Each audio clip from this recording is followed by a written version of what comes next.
오늘 우리에게 주시는 하나님의 말씀은 고린도 전서 14장 34절로 40절까지의 말씀입니다.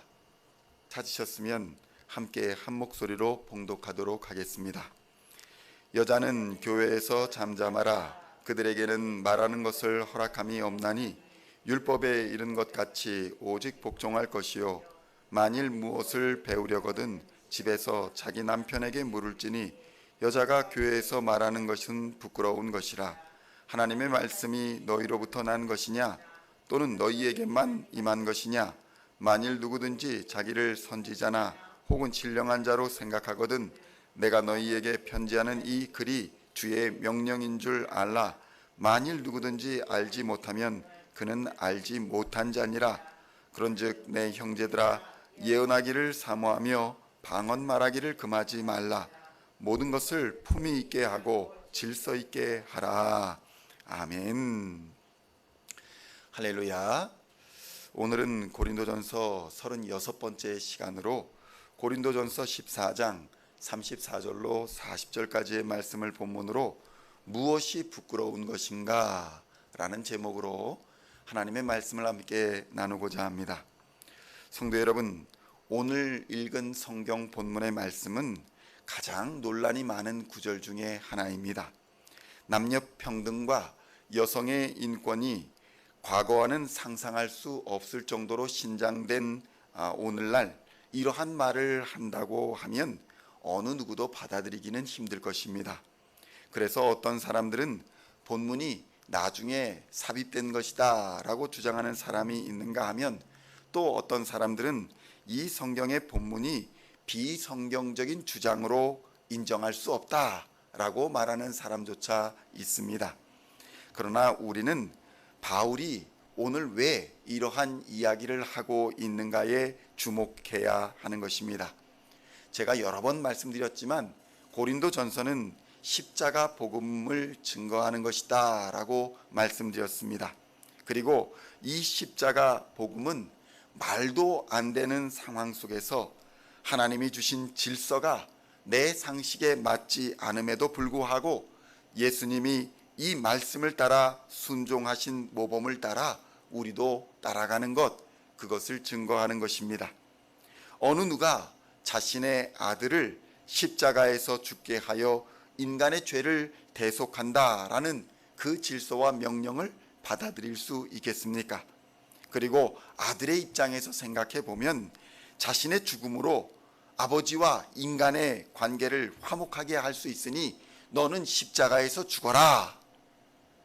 이렇게 한다면 과연 그 말씀에 순종할 수 있는 사람은 몇이나 있겠습니까? 성경 속에서의 순종은 인간의 상식을 벗어나는 경우가 매우 많습니다. 상식이라는 것을 규정 짓는다면 상식이라는 것은 동일 시대에 마땅히 그러하리라고 생각하는 것, 이것이 바로 상식입니다. 그래서 믿음의 선진들은 그 시대에 마땅히 해야 할 상식적인 것, 그것이 아니었음에도 불구하고 믿음으로 그 법과 질서를 따라 순종했던 것을 우리는 볼 수 있는 것입니다. 그러니까 아브라함을 예로 들면 아브라함은 당시의 상식의 기준, 당시의 상식으로는 이해할 수 없는, 갈 바를 알지 못한 상태에서 꿈의 계시만을 믿고 쫓아 가족들과 함께 먼 길을 떠난다는 것, 그것은 당시 상황에서 상식에 맞지 않는 행동이었던 것입니다. 이삭도 마찬가지였습니다. 하나님께 바쳐진 제물이 없는데 그저 제단에 쓸 나무를 짊어지고 아버지를 따라 산을 오르는 비상식적인 상황에서 이삭은 순종했다는 것입니다. 심지어 제단에 몸을 눕히고 칼을 들던 그 순간에도 이삭은 순종했습니다. 믿음은 우리의 상식에 순종하는 것이 아닙니다. 내가 가지고 있는 지식과 내 상식에 따르는 것이 믿음이 아닙니다. 믿음은 하나님의 말씀에 순종하는 것, 그것을 믿음이라고 합니다. 그래서 때로는 내 상식과 충돌할 때에도 우리는 믿음으로 하나님의 말씀에 순종하는 것입니다. 이러한 측면에서 바울은 당시 고린도 교회에서 발생하고 있는 무질서에 대한 심각한 상황을 보고받았을 것입니다.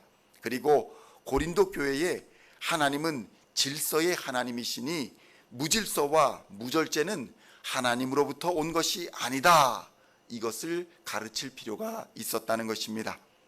그래서 방언으로 인한 소동과 또 은사로 인해 서로 간에 다툼이 일어났고 성령을 받았다라고 주장하는 사람들이 서로 나서서 오히려 예배를 방해하고 있는 그런 상황에 고린도 교회는 처해 있던 것이었습니다.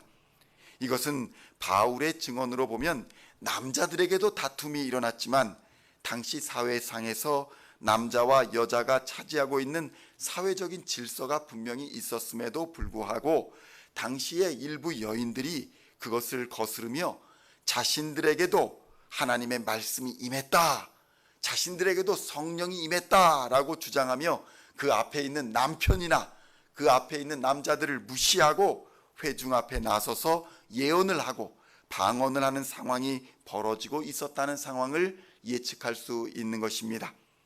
이것은 바울이 빌립보서에서 유오디아와 순두계라는 여인들의 실명을 거론하면서까지 한 마음을 품어야 된다라고 권면하고 있는 것을 봐서는 당시에 기독교의 복음이 전파되면서 성령을 빙자하여 사회적인 질서를 무너뜨리는 현상이 초대교회에 매우 광범위하게 일어나고 있었던 것을 우리는 볼 수 있는 것입니다. 이것은 그래서 남녀 평등에 관한 문제가 아닌 것입니다. 이것은 질서에 관한 문제인 것입니다. 교회의 질서와 예배의 질서에 관한 문제를 바울이 이렇게 사회적인 질서를 들어서 설명하고 있는 것입니다. 고린도전서 14장 35절로 36절엔 그래서 이렇게 증거하는 것입니다. 만일 무엇을 배우려거든 집에서 자기 남편에게 물을지니 여자가 교회에서 말하는 것은 부끄러운 것이라. 여기까지만 들으면 뭔가가 좀 이상합니다. 그런데 36절의 말씀을 보겠습니다. 하나님의 말씀이 너희로부터 난 것이냐 또는 너희에게만 임한 것이냐. 그러니까 이 앞에 있는 행동은 하나님의 말씀이 나에게 임했다라고 주장하면서 사회적인 질서를 무시하는 행동을 하고 있었던 사람들을 향한 권면의 말씀이라는 것입니다. 우리는 여기서 하나님의 말씀이 너희에게만 임한 것이냐라는 말에서 당시 사회 질서를 무시할 뿐만 아니라 성령의 영적 권위를 내세워 마땅히 존경해야 할 남편조차 무시하고 있었다는 것, 이것을 우리는 발견하게 되는 것입니다. 이것은 남편의 경우에도 마찬가지입니다. 하나님의 말씀을 전한다고 하면서 아내를 무시하고 업신여기고 다투고 분쟁한다면 그것은 하나님이 주신 질서가 아니라는 것입니다. 고린도전서 14장 39절로 40절에는 이렇게 증거합니다. 그런즉 내 형제들아 예언하기를 사모하며 방언 말하기를 금하지 말라. 모든 것을 품위 있게 하고 질서 있게 하라. 아멘. 성도 여러분, 바울은 성령의 은사와 예언 또 방언의 은사를 금하지 않았습니다. 문제는 모든 것을 품위 있게 하고 질서 있게 하라는 것입니다. 당시의 시대 상황에서 예수를 믿은 여인들이 남편을 무시하며 또 분쟁하고 다투는 모습은 결코 고상하지도 덕이 되지도 않는 상황이라는 것입니다. 그러니까 오늘날 교회에서 성령의 은사를 받았다, 예배 중에 말씀 중에 은혜를 많이 받았다라고 말하면서 예배가 끝나고 나와 분쟁하고 다투고 싸우고 있는 모습은 결코 덕이 되지 않고 고상하지도 품위 있지도 않다는 것입니다. 따라서 오늘의 본문은 여자들에 대해서 억압하거나 차별하는 구절로 보아서는 안 된다는 것입니다. 오늘의 본문은 그리스도인이라 하는 사람들이 사회적인 질서도 지키지 아니하면서 어찌 하나님의 법을 지키겠다고 말할 수 있겠느냐라는 것이며, 모든 것을 품위 있고 질서 있게 하지 아니하면 그것은 그리스도인으로서 매우 부끄러운 일이다 라는 것을 강조하고 있는 말씀인 것입니다. 남자가 되었든 여자가 되었든 은사를 핑계로 사람을 무시하는 것을 넘어서 예배를 방해하는 이 행위는 하나님을 무시하는 행위가 되는 것입니다. 그러므로 이것은 하나님의 심판을 피할 수 없는 것입니다. 하나님의 은사는 질서 있을 뿐만 아니라 품위가 있고 고상한 것입니다. 이 말은 질서가 없고 품위가 없고 고상하지 않은 것은 하나님으로부터 오는 은사가 아니라는 것입니다. 은사는 하나님의 성품을 담기 때문입니다.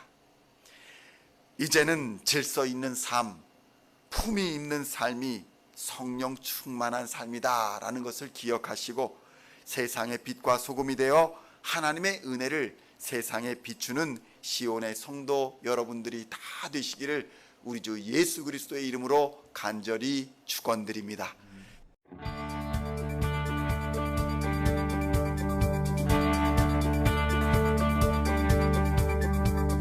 Singing songs of thy praise, we are coming to you, dancing before